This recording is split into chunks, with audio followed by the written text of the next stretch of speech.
So today I want to talk about transforming an older UI UX, basically an app that hasn't been touched in terms of design or user experience for a very long time, and it looks outdated. It also has obviously some functionality issues, and the case study that we're going to be discussing is transforming it from this outdated look into this more elegant, more user-focused experience. So this is the actual app. You can see off the bat that it doesn't look anything like you would expect a modern app to look like. So modernizing it is not so much as a question of how to invent a better, more sleek UI or just to get something that is like very unique. The basic steps would be enough just to get it to look like user experience that users expect nowadays,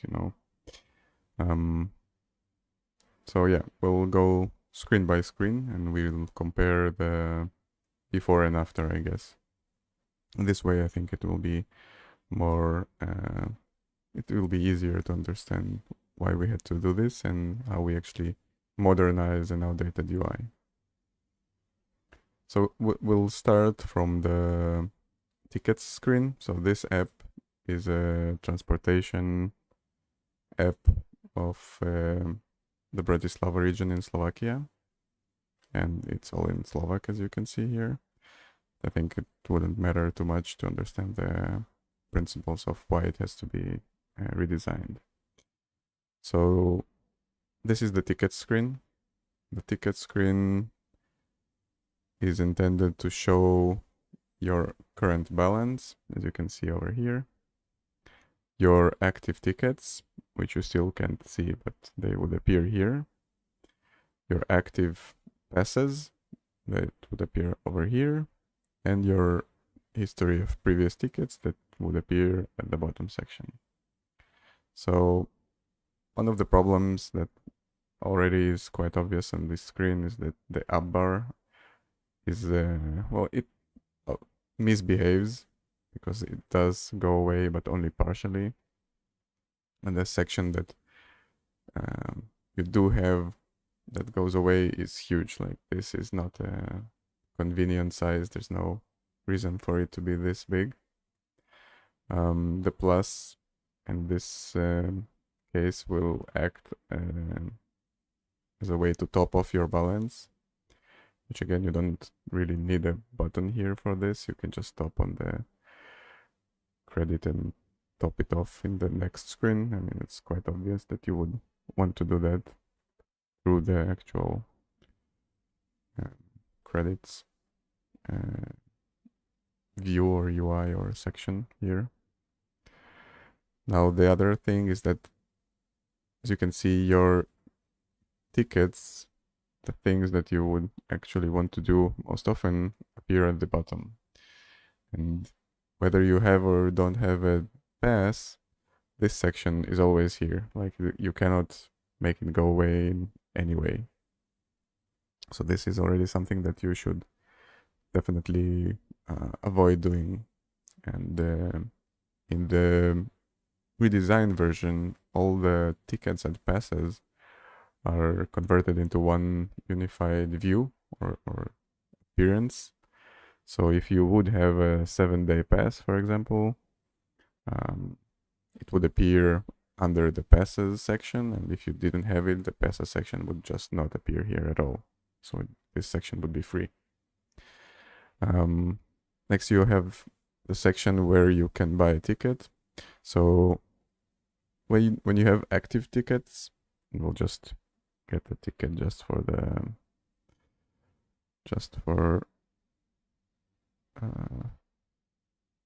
to show how it works. We actually don't need this. Yeah, whatever, it doesn't matter, right? So we'll get the ticket.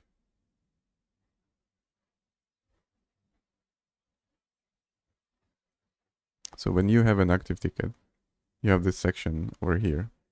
And if, for example, you need to buy a new ticket for someone else that's traveling with you, or just because the time is about to run out, you have to scroll horizontally.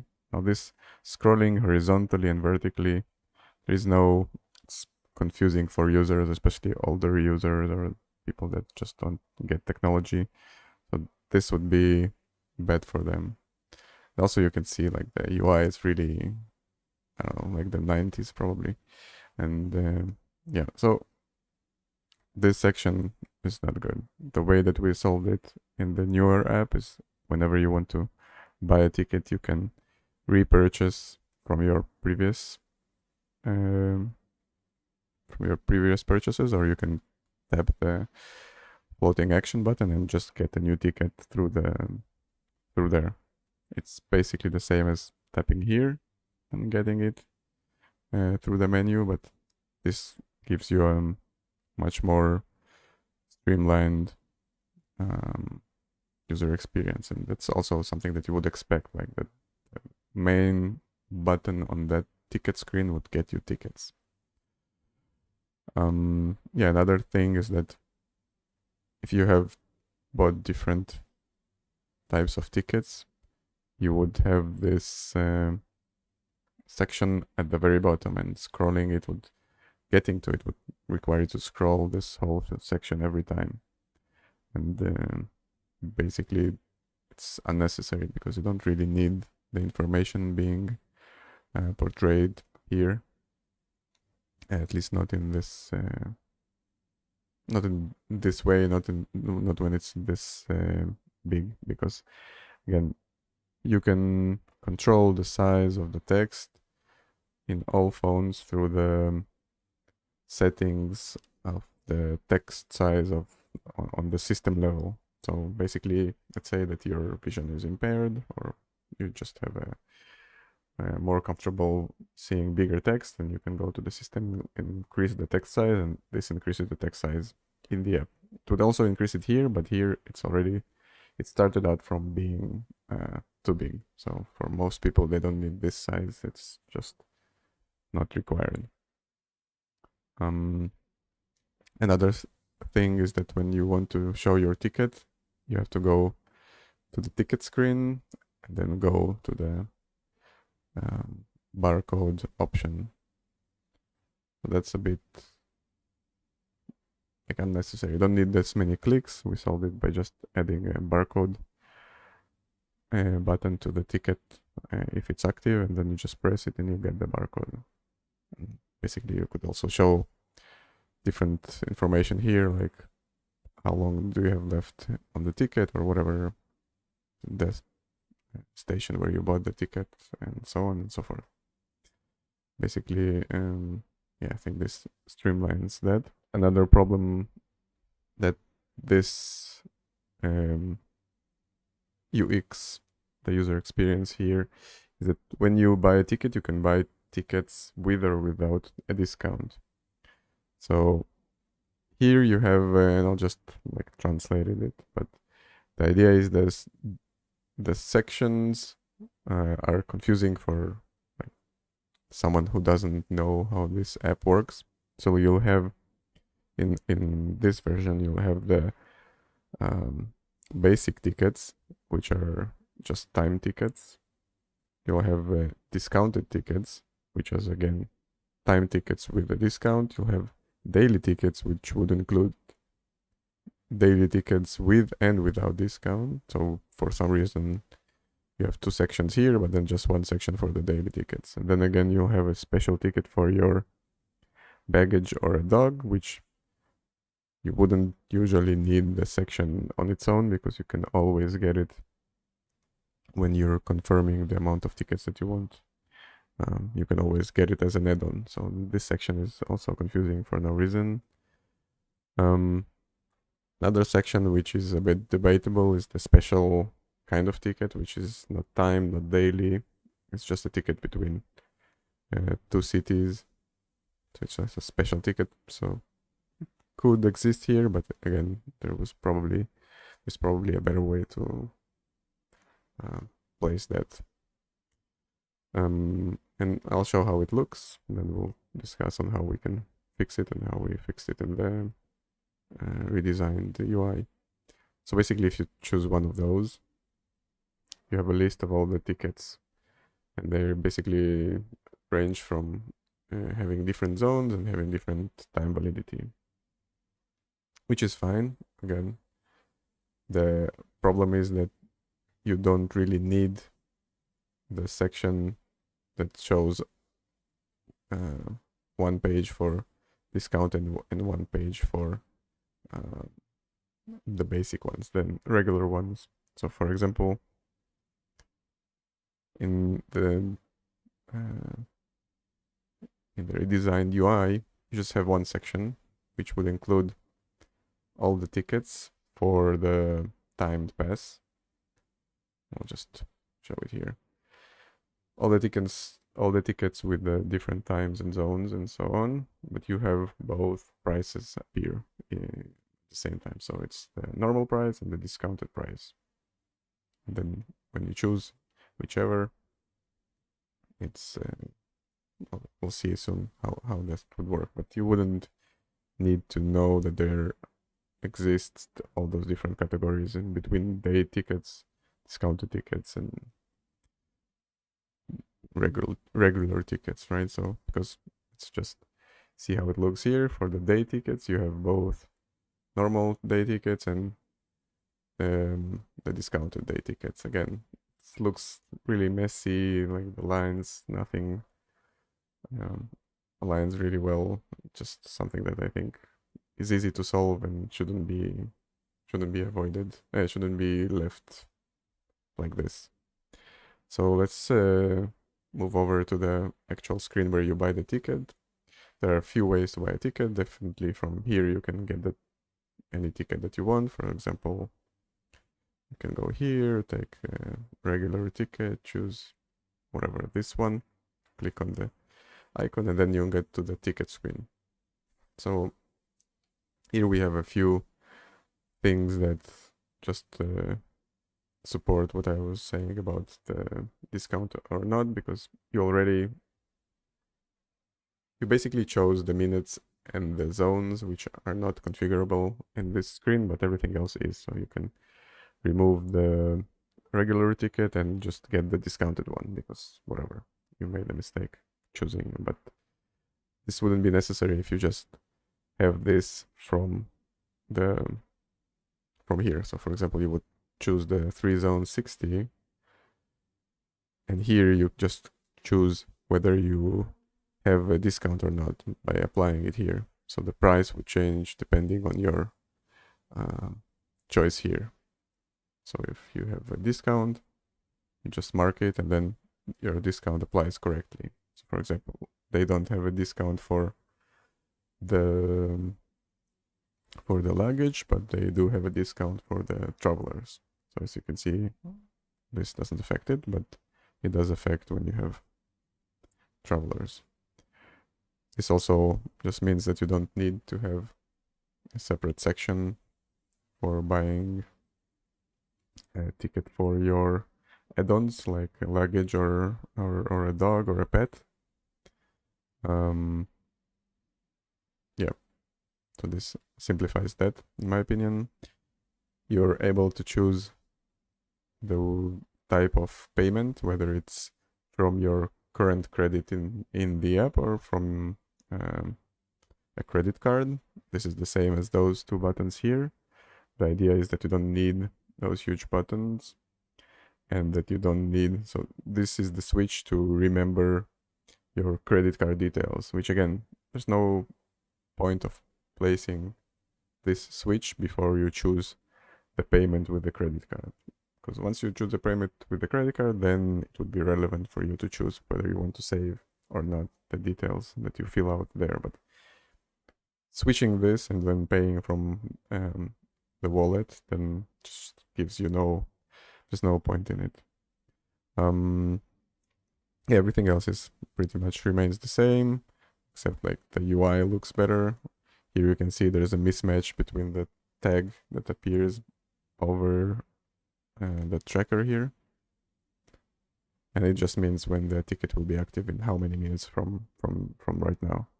So this is just much more simpler. Um, but this is the same UI basically. Right, so this is the most important screen, I think, because the user is always on the screen. He rarely would go to other screens. Sometimes, of course, might be the case that he wants to check what buses arrive and when on a certain stop, but most of the time users come here to just buy the last ticket that they bought before, buy it again, so they just click and buy it again. Or same here, click and buy it again. But the idea is that this way you can see so much more of your tickets active and passes, and everything is much more convenient and organized, I think. And visually, of course, it's also has the same alignments, whereas in here you kind of everything is misaligned no matter what you do. Another change that we added is just in terms of where the menu appears. The menu here appears at the bottom section, which we found to be distracting. So here the menu appears on the ticket screen again, because this is the screen where you will be most of the time. So this we added some slicker UI to it, just so it looks nicer. And of course, the thing that this app misses is the dark theme. So dark theme is helpful for different reasons, but users do expect dark theme nowadays from almost every app. And the dark theme is much, well, it's just a regular dark theme that you would expect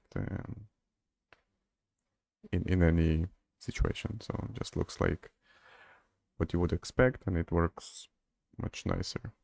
Okay, we'll move on to the search screen. So the search screen, it's a search icon here, but it's actually like a route planner, basically. So the way that it looks here, and when we changed it. So the problem with this screen, in my opinion, is that, again, you have an app bar that doesn't move, and you have so what you have is a very limited screen area because of that. So you can see less of your results, whereas we did that you can scroll away the app bar and you will just see all your results. Again, this is just not a real data, so you only have this for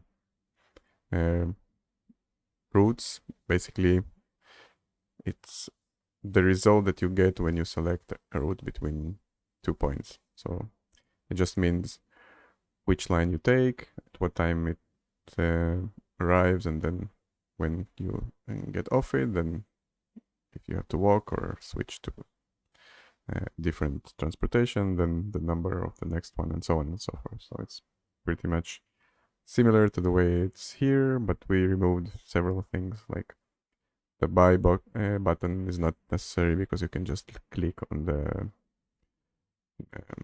route itself. It's expected that you would get to the tickets to the ticket that would get you this to be able to ride this route. And the time that it takes for you to travel, again, it's something that is probably not required for most people. They can just see what time they arrive at their last point. Yeah, so this is just basically the same UI, but looks slicker. It has the same kind of theme. It is more visually clear for people to find the information that they are actually looking for. The same goes to the stops screen. So the problem with the screen is that, for example, you usually want to find the stops around you. So this is not something that appears here by default. You have to choose either place on the map, or you have to click on the this button, which then after a while will give you a result of the stops around your position. And yeah, you don't get a progress button for does it work, does it not work, is there a hang up. Like right now it doesn't refresh because for some reason it can't pinpoint my position, but there's no feedback. So what we did is just made the screen look slicker. You have more space to see all of your results, as opposed to, yeah, only now it worked here, right? So here you'll see your results, but yeah, again, you'll have this big app bar that gets a lot of your screen, and it's just visually distracting, and the way that it works, in my opinion, is less what you expect from modern apps nowadays. But everything else is kind of similar, the way to mark something, whether it's favorited or not. Yeah, so it would also allow you to search for stops around other addresses. For example, look for a friend or something. Currently, you can only search for stop names. We would potentially want to allow users to also search for stops around a specific address. For whatever reason, that should be something that they could do instead of just going to the map and then looking for that place. And yeah, so that's, I mean, it's possible, but you have to know where your street is on the map, and yeah, less comfortable in my opinion. Yeah, so the last screen that we'll talk about is the screen where you show all the lines that the app has, or that public transport in that area has. Basically no changes here, so except removing some of the bulkness of the app bar again. The idea is that you could filter by different transport types. So for example, if you only want to see trams, you would click this button, but that's not something that I think is very useful. You could still add it in a more slicker UI, for example, another icon that would allow you to do filtering based on that. But mostly all you do here is just type a number or like part of the name of the transition, and you would get the results back. So here it's pretty much the same across the apps, except again, there's more results in a screen, and they appear slicker. So I won't show here that what happens when you change the text scaling. So basically this kind of breaks down a lot of the UI in this app, which is expected because I guess that back when it was written, there was a very little emphasis on accessibility for mobile apps. But yeah, so the redesigned UI treats it very differently. All the sections have a specific proportion. So in some places will have some of the sections will have its size set to have the majority of the screen. So even when you have bigger text, you will have just more lines filling the screen for that specific tile, and that will allow you to still be able to read. Whereas in other cases, for example, in this app, you would just have some text that is being cut off somewhere and you don't even see it, but it exists. Yeah, so that's the case study for transforming outdated UI into a more modern and slick design, I guess, and just improving usability. I think nowadays